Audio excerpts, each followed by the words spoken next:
All right, welcome back to the Talk of Louisville. I'm Mike Mulrooney. My little sidekick's not here today. She is going, I don't know, this will probably be uploaded today or tomorrow anyway, but she's having a baby tomorrow, expanding her family, Miss Kelly Duckworth. So congratulations to them. Yeah, it's a girl, Lainey. So she'll have an Avery and a Lainey. It's going to be sweet. So That's awesome. Yes, it's I know she'll be anxious to get the baby out, so she's kind of you know how it is. Done it 4 times. You get to the point where like, can you just get this thing out of me safely yeah. and healthy? Yeah. Well, welcome. We have Barry Dunn and Beth Mattingly Denham today from Kosair Kids. Welcome. Thank you. We'd love to talk a little about Kosair for Kids, and we were kind of talking about it a little briefly. So, are you all the folks that stand out in the middle of the highway and collect change and hats and things like that? Is that you all? That's not us, Mike. That is Kosair Shrine. Okay. And the Shriners for a long time have been very synonymous with philanthropy. And when you see the Shriners collecting that money, it is in support of the Kosair Circus, Kosair Shrine Circus. And every year on the first day of the circus, there are children from around Kentucky and southern Indiana who come mostly from exceptional child education classrooms. And they get to attend that circus for free. And so those efforts are going toward that program. But you all are tied to the Shriners, though. We are loosely. So 102 years ago, a group of Kosair Shriners took a leap of faith and formed a charitable organization, Kosair Charities Committee, Inc., which is our official name still to today. Mm-hmm. And the goal back then was to build and operate a children's hospital. So for 102 years, our board of directors has been composed of Shriners. And we have stood there in that children's healthcare fight for that whole century. Now, that said, Kosair Shrine and Kosair for Kids, which is what the name is we do business under today, they're separate organizations. I would call them cousins, if you will. Like us. Yeah. Yeah, we were talking about on the air. Beth and I found out we were long-lost cousin, hadn't talked. I don't think we've ever met up until about a year and a half, 2 years ago. Right. It's crazy. It's yeah, you just never know. Of course, the Mattingly name, there's quite a few Mattingleys in Louisville, but you just never know if they're related or not. Right. Everywhere. Yeah. So you don't actually run a hospital anymore. We don't. So from 1926, when the doors opened to our hospital on Eastern Parkway, until 1981, we operated Kosair Crippled Children Hospital. The goal was to help children who had some very complex medical challenges. Usually it involved orthopedic conditions like spina bifida, club feet, and a host of others. And they would come to our hospital. We would provide services to them free of charge, never charge these families, and put them back on the way to healing. We also offered physical therapy, occupational therapy. We had a brace shop at that location. School. When you came for a surgery in 1930, you were not leaving that day. You were there for weeks or even months at a time. Yeah, now they run you out of the hospital an hour later. It's a lot different today. So, but no, that old building on Eastern Parkway, it's almost 100 years old. It's beautiful, by the way. Well, thank you. Yeah. We agree. Next year will be 100 years. Wow. 100 years. Is it on the historic register of places here in Louisville, or do you know? It is not. There's some good and bad that comes with being on such a list. Oh, I know. Yeah, I was heavily involved in real estate for a while, so everything has to be approved by the city if you're on that list of historic places. Isn't that correct? That's right. And so, we think that the folks who bless us with resources would rather us spend the money on children than they would on a building. And so that's not something we've sought in the past, and it's not really in our plans because we want to make sure our resources are going to helping kids. Yeah, for sure. So, Beth, you do the fundraising. Is that correct? I do. What kind of fun stuff do you all do? Gosh, we do so much. I know. Y'all everywhere. Well, just yesterday, we had an event. We had a Princess Tea at the Kentucky Castle in Versailles, and you'll be happy to know the UK dance team did all the hair and makeup for all the princesses. We had about Did that hurt since you were a U of L cheerleader? However, I will say my good friend Dawn, who actually cheered at UK, and then when she was on the dance team and she was a cheerleader both back in the 80s when I was the Cardinal Bird for U of L. Yeah. Dawn and I have been friends for years. Well, she just retired, and I held my breath a little bit, hoping and praying that we wouldn't lose that connection with the UK dance team, because truly, that's the thing about kids. We know no colors. It doesn't matter whether you're a UK fan or a U of L fan or an IU fan. Yeah, red or blue. We all are here for the kids. Yeah. And so Dawn immediately said, we'd love to help. huge success the first year. This was our third year doing this event, and it was hugely successful. And the UK dance team treated these 35 little girls who all were a princess for a day. We had a very generous donor who provided all the princess dresses for the girls and also gave each little girl a Barbie doll that matched their princess and a book and some other little goodies. And they spent the whole day just being a princess and being pampered. They had a tea party. Yeah. And that's just one example of some of the events that we do. Some of those events are more experiences, meaning that there are opportunities for kids to come in and have a good time, do things that, you and I come from obviously similar Yeah. background. Yeah. And, we didn't have a lot of money growing up Mhm. and we didn't get to go to all these cool places on spring break and, during summer break. I mean, our biggest vacation was usually Kings Island, Yeah. at best. And so we want to provide opportunities for kids like Barry will even share his story as well where we can create opportunities. Jeff Brom just recently did an experience for some of our kids with the football team. So we do experiences throughout the year. I know you came last year and you all supported Boo at the Zoo, Yeah. and y'all are supporting our Back to School Bash this week, which is on Thursday.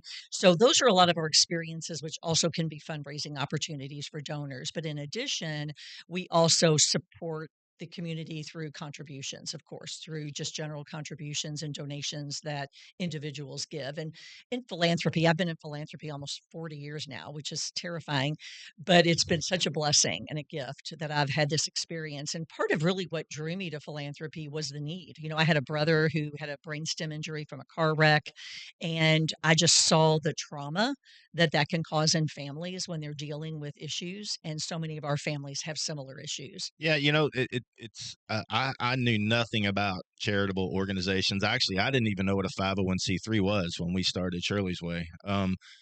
But you see trauma, you see that and you're like, I didn't know this existed. I just thought people lived every day. They went to the doctor, they had things taken care of, and they go home. But it's not that simple for a lot of people. It's really not. No, it's not. So those 35 girls, are they Kosair kids, or is it just an event for little girls to get out and be pampered, or They what are was? Kosair So when you kids. say Kosair kid, what does that mean? Is it kids that you all have helped support through their medical issues? Is that what it is?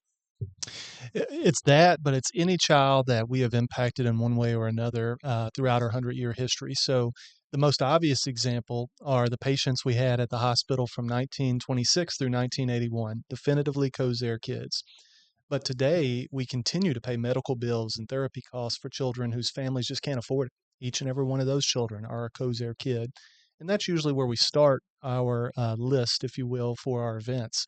We want to make sure that those children who have been so directly impacted through the generosity we're able to show are included and are a part of the family. But a Kosair kid is also a child who goes and receives services at the Kids Center, at Home of the Innocents, at Down Syndrome of Louisville, a child that's born at a Baptist Health NICU. I mean, there are so many. So y'all have a tie into all those organizations you just mentioned? About 150 organizations a year receive some type of a partnership with us, either through a grant or through sponsorships. When we closed the hospital in 1981, we wanted to continue funding medical care for children, so that is our first priority. But we also knew that we had been good for many, many years. And our plan at that point was to partner with any agency who was interested in making the life of a child better and to work with them through our grants program. So this year, just last month, actually, our board voted to approve about $15 million in grants.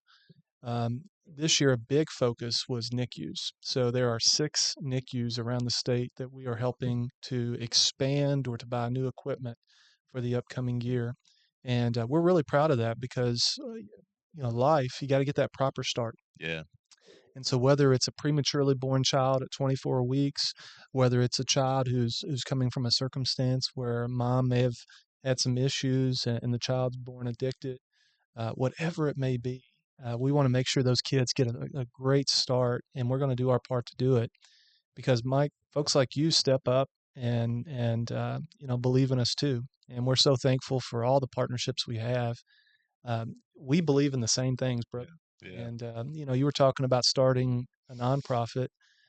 I think that those folks who have a real personal story are the ones who make nonprofits special. And you've certainly got that personal story. Well, I appreciate that. Yeah, again, you don't understand the need until you're in the middle of something that's impactful. When my mom was dying, so many people came in and talked about people that were sick, that had cancer, that couldn't afford basic necessities of life, and I'm like, what do you mean? How is that even possible in the richest country? You can argue politics all you want, but I will stand by that this is the richest country in the world, and there's no reason to have kids or people in need in situations like this. But as I delve more into kid situations, I'm shocked at how many kids in schools are living in the home of the innocents. They're living in shelters. They're living in their cars. And I'm just, and it's of no fault of their own. Parents fall on hard times or they make some wrong decisions and the kids suffer from it. That's right. And, a lot of our philanthropic focus these days is on making sure that children who face those adverse childhood experiences can grow from them. We don't want any child to be in that situation. Mhm. But if it happens, and it does, as you've pointed out, we want healing to occur so that that child can grow up and hopefully forge a different path for their family than the one that was forged for them. So we work with a lot of partners in the community, both on mentoring programs, but also on the care, the counseling, the psychological treatment that may be needed after experiencing something like homelessness, loss of a parent, perhaps there's abuse in the home, whatever it may be. We have a program called the Face It Movement, formed 12 years ago, and the goal is simply to eliminate child abuse and neglect in this state. And That's a challenge to deal with. it is. It is. We know that the full elimination of child abuse and neglect, unfortunately, is just not realistic. But we have to make strides. Every year, Kentucky is at or near the top in the rates of child abuse and neglect. And it's really just time that that stops. We've seen improvements over the last 10 years. 10 years ago, you would have seen numbers 20 to 25,000 children a year being abused or neglected in this state. The most recent data says 14,484. Way too many. Strides are being made, just not fast enough. Yeah, I did a video, and I'm going to start talking more about this on my own personal page about what kids go through in the school system. And I've got tons of messages people sent me from their retired teachers that talk about how instances where the parents would show up drugged out of their mind, but yet they'd have to let the kids go with the parent, and they'd call CPS and they wouldn't do anything about it, or the mom would show up drunk every day to pick up her kids. And there's got to be something that we can do to eliminate that stuff. But the problem is, I think the system is so full of kids that I guess they don't have any place to put them. So if you take those kids away from the parents, you have to have some place to take. But I don't know the answer other than building more buildings and try and find safe places for them. But what you mentioned is I hear about wraparound services all the time. So it sounds like you all go the extra step to give the kids the psychological help that they need. We try to, and all of us are doing our part.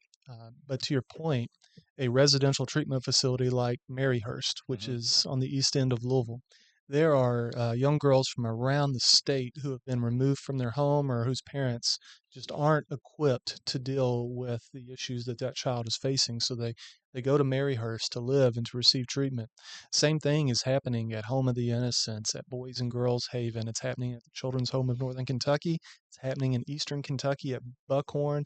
The list goes on. And so we're trying to partner with those places like Sunrise Children's Services, you name it. If an organization is involved in trauma-informed care and is interested in healing the child, we want to be a part of that. Mm-hmm. In 1923, when we were formed, and look, we would use different words today, but in 1923, the slogan was "Help a crippled child walk." That was the issue facing us. That'd be highly offensive in today's world if you put it in that statement. And it shouldn't be. It's just words, but people take stuff differently, So today, what's the focus? Well, today it's help children in need live life to the fullest. Yeah. And some of those kids need mental health services. Some of them need medical treatment. Some of them need a place to stay at night. And that's why the work that you're doing through Shirley's Way, it's so important. It's crucial. In fact, yes, cancer sucks. That's right. But you're doing so much more than that too. The store next door, just make sure a kid's got a shirt on their back. Yeah. That's so I was over talking to Erin, our manager over there, and she said, "I hope you're okay, but we gave 6 boxes of clothes to this weekend." I said, "Absolutely." You know, the people that come and buy our stuff are looking for a good deal, but we use that money to do other things. But there's no reason if somebody's in need that we don't do that. So, but we try to do that as well because we get a lot of stuff. You saw what we have over there. So, what are some of the other fun things you all do to raise money, Beth? Yeah, I know you're always in the middle of something. Yeah, we're always out there, meeting with donors and really just trying to create awareness and enthusiasm over the need. And really, it's a network. It's all about people helping people and paying it forward. And we are so, we have so many loyal donors. We have a program called Champions for Kids for people who can give monthly. I know you all do something similar. Yeah. And those folks are really the bread and butter of our organization. Those individuals who can make monthly, weekly donations, to Kosair for Kids to help us pay for the services that we're able to provide. And they are so generous. We have people call every day who say, I was a Kosair kid. I would not be here if it weren't for the services that were offered when I was a child. We have a family recently that came to our organization whose uncle was a Kosair kid. And they said our family tree wouldn't even exist without the services that we received. And the cool part for me was I grew up right near Eastern Parkway, right there where the hospital once sat. Yeah. And so it was very serendipitous coming back all those years later now as a full-time employee of Kosair for Kids. And I just always say I have an attitude of gratitude because I have the best job in the world. I Oh get to yeah. go out and connect people. I always say I like to pair passion, people's resources with their passion. And there's nothing better than that, and people feel good about it. Yeah, it's not, and you're a little more connected than I am because you've been doing it longer. You seem to know everybody in the state of Kentucky, I don't know about but that. it's raising money is difficult. It's hard. It's one of the, when we started Shirley's Way, I thought, oh, we'll get all these donors. It doesn't work that way. I had You a have to constantly sell the story so people can see what you're doing. You do. And we are so blessed because we have so many people who have received services from us and who have been longtime donors. Like they get it. It's easy. It's an easy sell to them because they're already completely engaged. I don't have to convince them. But someone once said to me, "Oh, I bet it's so easy for you to raise money." Not, And I'm like, "Oh, not so you much." had no idea. I mean, some days people make it easy, because we have so many generous people who will step forward and say, "I want to help. How can I do it? Let me be a part of it." And they're there and they're always there to support us. But believe me, I get a lot of no's all the time, every day. I I'll can't have see my anybody list. turning you down. Who's going to Oh turn you down? gosh, I mean, it's hard. I'm persistent. I will say that. You know that. Yeah. Barry knows that. I am persistent, but again, it's because I'm passionate. I have to be passionate about what I fundraise for. I've been very grateful that all the places that I've worked in my career have been places that I truly believe in. It's my heart. And Kosair for Kids definitely has my heart. And I just want to share that with other people. And I have found, people give to people. I say that all the time, and it's really true. And you just have to develop a strong relationship with people because they need to trust you. I mean, people work hard for their money Yeah. and they want to know that it's being used in a good way. And that is one thing that I love about Kosair for Kids. One of the many things is that we are such good stewards of the resources that we receive. We are very, very conscientious about that. And I'm proud of that. And that's what I can tell a donor when I meet with them is we're going to use your resources to the best of our ability. And we do. And our mission and our results really speak for themselves. Well, I think what you said at the very beginning of that is you have people come back and say, I was a Kosair kid, so I want to help. We're kind of running into that now. We've been around for about 12 years. We really didn't start giving a lot of money till about 4 or 5 years ago because of gaming. Charitable gaming's the way to go. But now we're having people come back. You helped me and somebody in my family, and I want to donate everything to you that we have in our closets versus other locations and other organizations. They do fantastic stuff. I'm not knocking them at all, but that's what they say. I'd rather empty my closet and give it to you. That's why we started the deal store. But when you have those people come back and say, you affected my family 15 years ago, I want to support, that's pretty powerful. It really is. And Yep. it's also generational giving. I mean, we have so many board members and long term donors who now their children and grandchildren are coming back and supporting us because they'll say, I grew up coming to events, for Kosair for Kids, and I want to now do my part. And, really and truly almost daily, we have phone calls or emails from individuals who will say, I grew up in the neighborhood, Yeah. or I know you, or I know so and so, or I have a friend of yours. And even through the connection with us, I mean, that's definitely made a difference as well. And I just have an attitude of gratitude all the time because people have choices. They can give wherever they want. And I always would love to be their top three. I would love to be one of their top three philanthropic choices. But again, I want people to give regardless. But if they give to us, it's an added bonus. There's so many big businesses that just write checks to donate, and I'm not sure they even pay attention to how the money's used. It's like, I checked the box this year, I donated, I'm done, But there's so many organizations like you all that are boots on the ground that are truly impacting kids' lives that I wish more people would pay attention to. Because, even the few times that I've shared things of kids, you'll say, oh my gosh, that's a Kosair kid. I'm like, man, they've hit every kid in the city, which is good. That's what you're supposed to be doing. Right. So how can people, so what happens? So are you a contact about hospitals? How do kids become a Kosair kid? How do they get into the system? That's a great question. The word of mouth is by far the biggest referral source for us. But what if somebody says, I got this little boy that lives next door to me, that he's going through major surgery? I mean, is there a number they call and reach out to you all? Is that how that works? They can reach out to us by phone, 502, I think it's 637-7696. They can. Test. Well, hopefully I passed. Hopefully it's right. The easiest way, go to kosair.org, and on the top, on the ribbon bar, there's a place about Get Help Now. And you can click on that link and it'll tell you everything you need to know about our financial assistance program. But we're blessed to have doctors and nurses, therapists, school counselors, folks who work at hospitals who maybe the child doesn't qualify for financial aid through the hospital system, Shriners, volunteers. We're blessed to have so many folks get the word out. And here's the cool thing about it. There's not a special code. There's no relationship test. There's not some message that you have to deliver if you need help. Just pick up the phone. Like, you're hitting on a lot of things. We think that we're in the joy delivery business, and that sounds really corny, and it sounds even hokey. Joy delivery business? Joy delivery business. I like that. Because every time a donor gives, whether it's a donor who brings in an item of clothing that you can then turn around and sell to generate funds for your mission, or whether it's a donor to us, they are multiplying their impact by helping children, helping families for years and years to come. It is better to give than receive, right? That's what we hear. That's a biblical truth. I have it on my arm. I see it. And for those who maybe haven't heard it, you have not lived today. Yeah, you have not lived today until you've done something for someone who can never repay you. It's I love doing things for people and standing in the background and watching their reaction. I don't have to be there. I just want to make sure that they're taken care of, and it's very similar.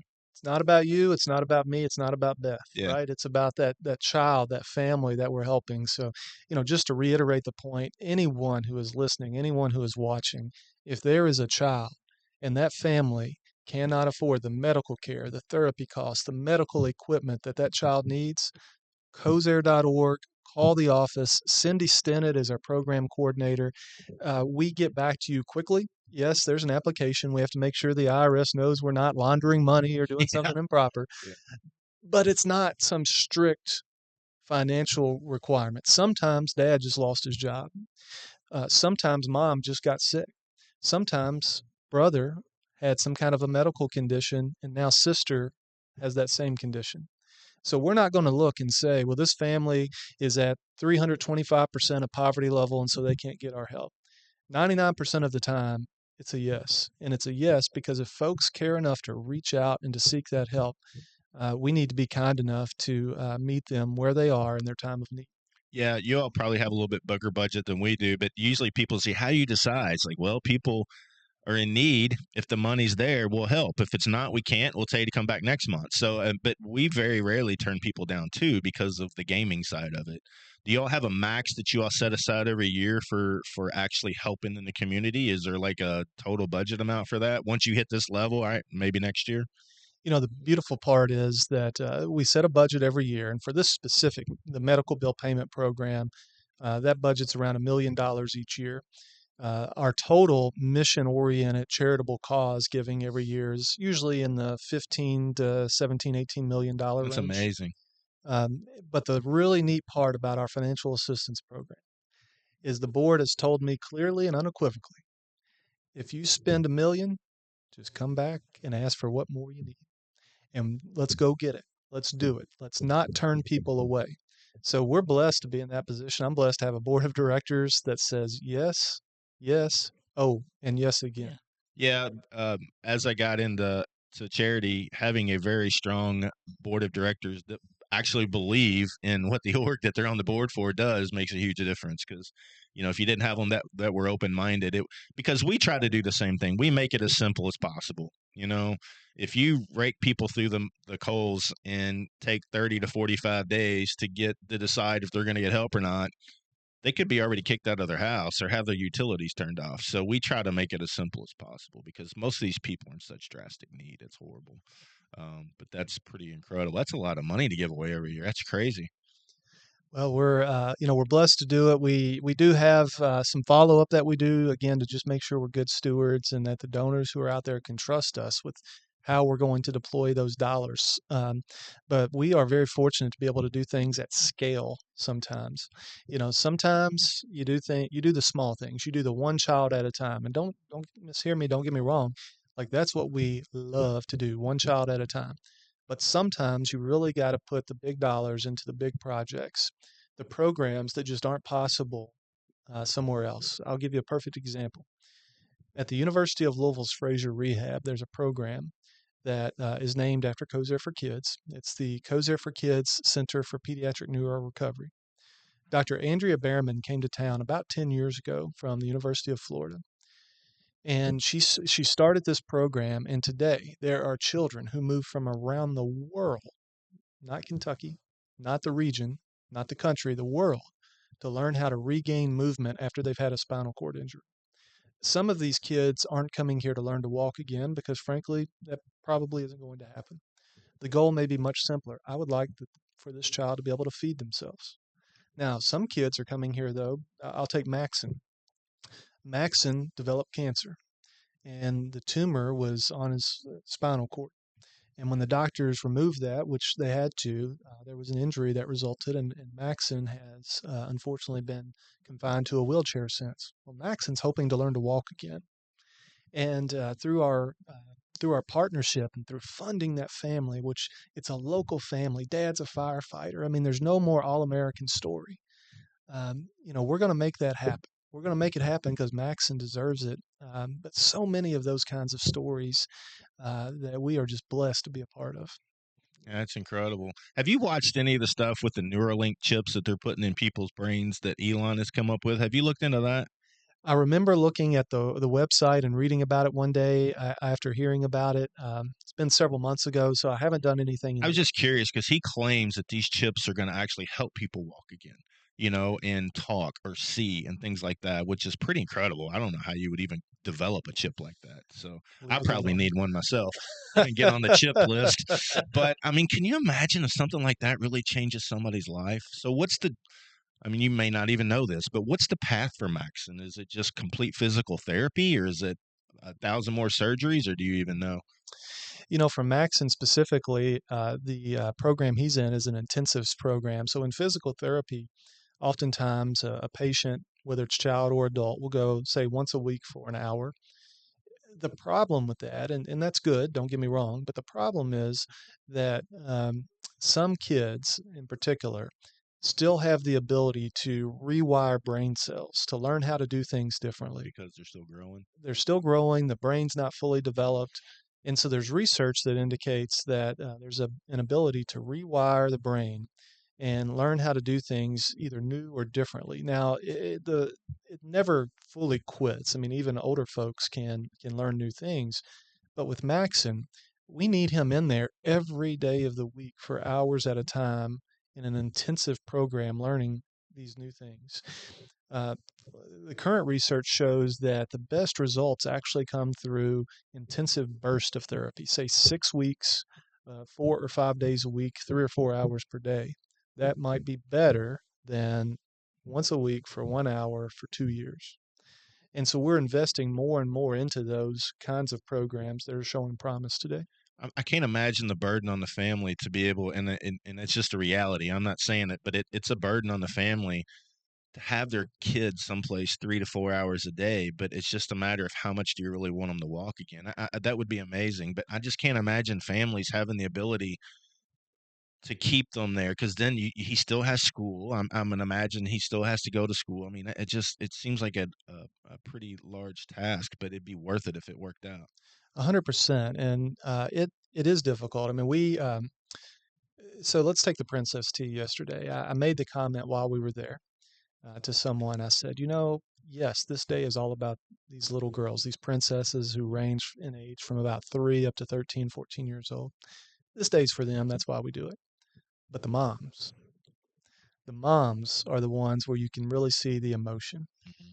When you have a child who has complex medical needs, who might have a disability, there is a toll that is taken on that family because mom and dad, brother or sister just want the best. And they strive for it and they work hard for it and they miss work for it and they pay money to try to get that special treatment in hopes of the cure, in hopes of the magic elixir. And it takes a toll on that family. Mm. So oftentimes the things we do, yes, it's for the child, but you can see mom, dad, grandma, grandpa just beaming, crying in the background. Well, they feel like somebody else finally cares. You see the look in their eyes that somebody's finally hugging my child and trying to get them to a point where they feel like there's some hope because some of these kids, even adults, but they go through so many things that they just get to where they think there's no hope and nobody cares. So a day like that has got to be priceless just to see the look on all their faces. That's Yeah. right. One of the most special moments that I've had while I've been in my current job is actually something that happened years before I got here. As we were preparing to celebrate our 100th anniversary in 2023, I was flipping through our archives, and one of the publications that we put out quarterly is called Kite Tales, and it always has a story about a Kosair kid. Many of you have heard about the Snow Baby, and Michelle Schmidt, certainly a special child who in the 90s was flown from Southeast Christian Church to the airport to go to Omaha for a liver transplant. Well, fewer people know that Michelle's older sister, Ashley, had the same condition, Really? biliary atresia, and both girls required liver transplants. Both girls incurred significant family expense. And then add on top of that, oh, by the way, the girl's mother passed away in the middle of all of this. So I'm looking through a Kite Tales from, I think, 1994. And I'm reading the story of this family, and there were so many people in the community who were involved in this. This was not just Kosair for Kids. This was a community thing. But it recounted how during one really difficult bout, the father, Ed, had gotten a bunch of bills from the hospital, and they had stacked up, and he didn't know what he was going to do. So someone brought that to our attention. A friend brought it to our attention. And Ed recounted how one day he just got a phone call out of the blue, and he answers and says, Mr. Smith, I'm such and such with Kosair Charities, which we were known as at the time. Here, there's some difficulties going on. He's like, well, yeah, I've got all these bills. Said he was told, well, bring them in. And he says, which ones? And we said, Which all of stack? them. Yeah, which stack? All of them. Yeah. And when I read that, and then I later had a chance to meet Mr. Schmidt over dinner one night, and he told that story. I was the one that was impacted by that. I was the one who saw it. That's the day that I realized that these stories are about not just the kid but also the parents because of what they were going through at that time, and it's special.